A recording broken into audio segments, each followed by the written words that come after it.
بسم اللہ الرحمن الرحیم نحمدہ ونصلی علی رسولہ النبی الکریم اما بعد۔ اسلام ایک بہترین دین ہے اور اللہ تعالیٰ کے نزدیک محبوب اور پسندیدہ دین۔ مذہب اسلام نے انسانی جان کی تحفظ اور اس کے احترام کے سلسلے میں بڑی اہم باتیں بیان کی ہیں۔ بالخصوص ایک مسلمان کی جان کی عزت اور اس کے احترام اور اس کی حرمت کے سلسلے میں بڑی سخت تاکید فرمائی ہے۔ مسلمان کی جان کی عزت اور اس کی حرمت اور اس احترام کے سلسلے میں آج کے درس میں ایک حدیث پیش کی جائے گی اور اس کا ترجمہ اور مفہوم آپ کے سامنے بیان کیا جائے گا۔ وہ حدیث ہے، حدیث کے راوی ہیں عبداللہ بن عمر رضی اللہ عنہما، فرماتے ہیں کہ اللہ کے رسول صلی اللہ علیہ وسلم نے فرمایا، امرت ان اقاتل الناس حتی یشہدوا ان لا الہ الا اللہ وان محمد رسول اللہ، کہ مجھے حکم دیا گیا ہے کہ میں لوگوں سے جہاد کروں یہاں تک کہ وہ اس بات کی گواہی دیں کہ اللہ کے سوا کوئی معبود نہیں اور یہ کہ محمد صلی اللہ علیہ وسلم اللہ کے رسول ہیں، اور فرمایا وَيُقِيمُ الصَّلَاةَ،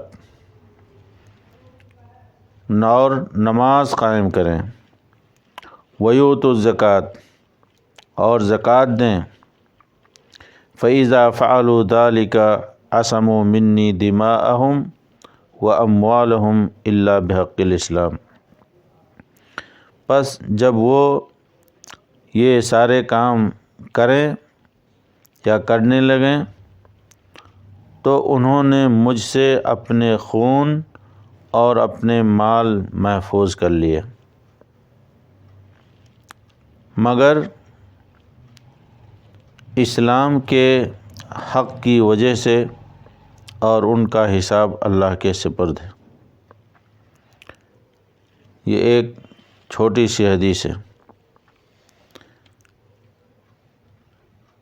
اس حدیث کے اندر اللہ کے رسول صلی اللہ علیہ وسلم نے چند بنیادی چیزوں کی طرف اشارہ فرمایا ہے۔ ایک تو یہ کہ کوئی بھی شخص کلمہ شہادت کے ذریعے اسلام کے اندر داخل ہو سکتا ہے، یعنی ایک غیر مسلم شخص ہے، کافر شخص ہے، وہ مذہب اسلام کو قبول کرتا ہے تو اس کے لیے اس کلمے کا اپنی زبان سے اقرار کرنا ہوگا اور اپنے دل سے اور اپنے عمل سے اس کے مطابق عمل کرنا ہوگا۔ اس کلمے کے بغیر کوئی دائرہ اسلام میں داخل نہیں ہو سکتا۔ دوسری بات جو اسی چیز سے ظاہر ہوتی ہے کہ اگر کسی شخص نے اس کلمے کا اقرار کر لیا، یہ کلمہ پڑھ لیا، تو ایسی صورت میں وہ شخص مسلمان ہے اور اسے قتل کرنا جائز نہیں ہے بلکہ حرام ہے۔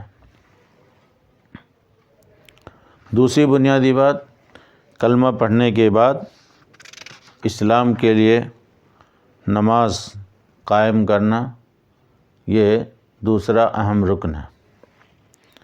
چنانچہ بار بار اس سلسلے میں یہ بات بتائی گئی ہے کہ کلمے کے بعد نماز ایک بنیادی چیز ہے صاحب ایمان کے لیے، ایک مسلمان کے لیے، لہذا اگر کوئی شخص جان بوجھ کر کے نماز کو ترک کرتا ہے تو ایسی صورت میں حدیث کی روشنی میں اس کے لیے کفر کا فیصلہ کیا گیا ہے۔ اسی طرح نماز کے سلسلے میں کاہلی برتنا، من نہ لگانا، سستی کرنا اور جماعت سے اس کا اہتمام بلا کسی عذر شرعی کے نہ کرنا، یہ ساری کی ساری چیزیں اہل ایمان کے صفات میں سے نہیں ہیں، بلکہ اس کو منافقین کی صفت قرار دیا گیا۔ احادیث کی روشنی میں یہ سب منافق کی علامت کہی گئی ہے۔ تیسری بنیادی چیز زکوٰۃ دینا۔ پھر کیا کہا؟ فَإِذَا فَعَلُوا ذَلِكَ عَصَمُوا مِنِّي دِمَاءَهُمْ، کلمہ پڑھتا ہے، نماز پڑھتا ہے، زکوٰۃ دیتا ہے، تو ایسی صورت میں ان اعمال کے کرنے کی بنا پر ایسے شخص کا خون کیا ہے؟ جو شخص ایسا کر رہا ہے گویا کہ اپنے آپ کو اس نے قتل ہونے سے بچا لیا، اپنے جان کی اس نے حفاظت کر لی۔ لیکن پھر کہا گیا الا بحق الاسلام۔ الا بحق الاسلام کا کیا مطلب ہے؟ الا بحق الاسلام کا مطلب یہ ہے کہ اگر کسی شخص نے اسلام قبول کر لیا اور اسلام قبول کرنے کے بعد کوئی ایسا جرم کیا، کوئی ایسی غلطی کی جس سے اس پر اس جرم کی بنا پر کوئی اسلامی حکم نافذ ہوتا، کوئی حد جاری کیا جا رہا، تو وہ حد اس کے اوپر ضرور نافذ ہوگی۔ الا بحق الاسلام کا مطلب یعنی کلمہ پڑھ لینے کی بنا پر یہ نہیں ہے کہ وہ ہمیشہ ہمیشہ کے لیے چھٹی پا گیا۔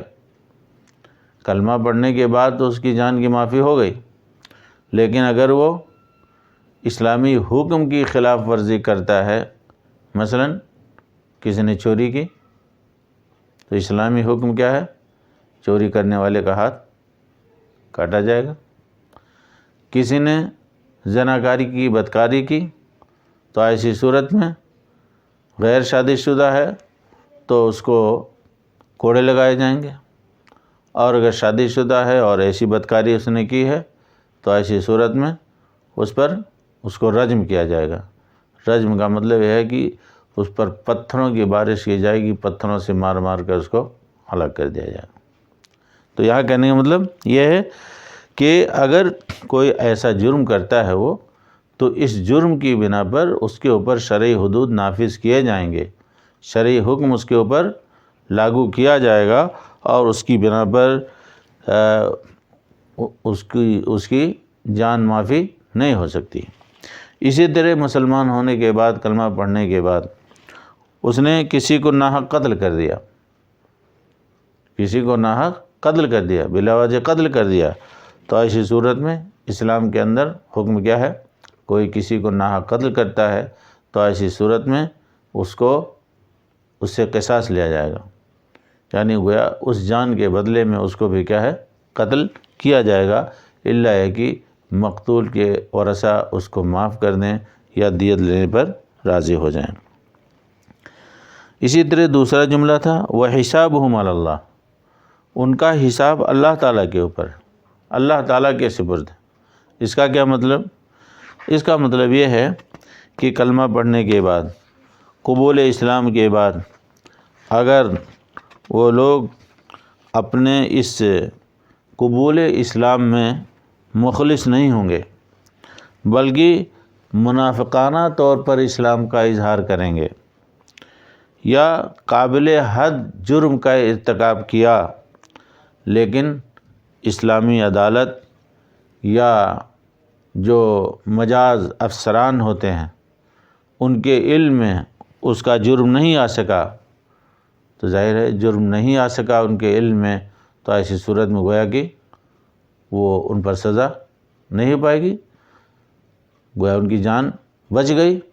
تو کہتے ہیں ایسی صورت میں حکام کے علم میں جب نہیں آیا تو ایسی صورت میں ان کا حساب اللہ تعالیٰ کے ذمے ہے۔ کیا مطلب؟ یعنی دنیا میں تو اس شرعی عدالت کی سزا سے وہ بچ گئے، لیکن آخرت میں اللہ تبارک تعالیٰ ان کا فیصلہ فرمائے گا یعنی جو غلطی انہوں نے یہاں پر کی ہے، جو جرم یہاں پر کی ہے، اس کی سزا اللہ تبارک تعالیٰ انہیں قیامت کے اندر دے گا۔ اس حدیث سے ایک اور بات واضح ہوتی ہے کہ دنیا میں جب تک کفر موجود ہے، دنیا میں جب تک کفر موجود ہے، معنی یعنی اللہ تبارک تعالیٰ کا انکار کرنے والے لوگ رہیں گے، اللہ کی پرستش مطلب پرستش کرنے والے اللہ کی پرستش نہیں کرتے لوگ، گویا کہ اللہ کے علاوہ دوسروں کی پرستش کرتے ہیں، تو جب تک کفر موجود ہے اس کے خاتمے کے لیے جہاد بھی ضروری ہے، اس کے خاتمے کے لیے جہاد بھی ضروری ہے۔ اس لیے حدیث میں آتا ہے والجہاد ماضٍ الی یوم القیامہ، جہاد کا معاملہ کبھی ختم نہیں ہوگا بلکہ جہاد کا سلسلہ تا قیامت جاری رہے گا۔ لیکن جہاد کا مطلب یہاں پر صرف یہی نہیں ہے کہ گردن مار دی جائے، اللہ تبارک تعالیٰ کی کلمے کو، اللہ کی دعوت کو لوگوں تک پہنچانے کا سلسلہ تا قیامت کیا ہے؟ جاری رہے گا، اور اسی جہاد میں سے ایک قتال فی سبیل اللہ بھی ایک حصہ ہے۔ آج کل ہمارے معاشرے میں ایک چیز سمجھ لی گئی، جہاد کا مطلب جس کو پاؤ مارتے چلے جاؤ، یہ نہیں، اسلام اس کی اجازت نہیں دیتا، ہر جگہ یہ جہاد نہیں چلتا۔ جہاد اسلامی حکومتوں کے اندر ہے، اور وہ بھی حاکم وقت جب اس کی اجازت دے، اس کا حکم دے، اور جہاد کے کچھ شروط ہیں اور آداب ہیں، ان شروط اور آداب کو بروئے کار لاتے ہوئے یہ عمل کیا جائے گا۔ یہ نہیں ہر کوئی شخص جہاں پائے اپنا یہ قتل خوریزی کرنا شروع کرے، تو یہ جہاد نہیں ہے بلکہ یہ فساد فی الارض ہے، اور یہ قتل خوریزی کا کیا ہے؟ ایک حصہ ہے۔ لیکن بہرحال جہاد کا سلسلہ تا قیامت جاری رہے گا۔ جب تک تمام اہل کفر اسلام قبول کرنے کا اعلان نہیں کر دیتے اور شاعر اسلام کی پابندی اختیار نہیں کر لیتے، تو مسلمانوں پر ان کے خلاف جہاد کرنا فرض ہے۔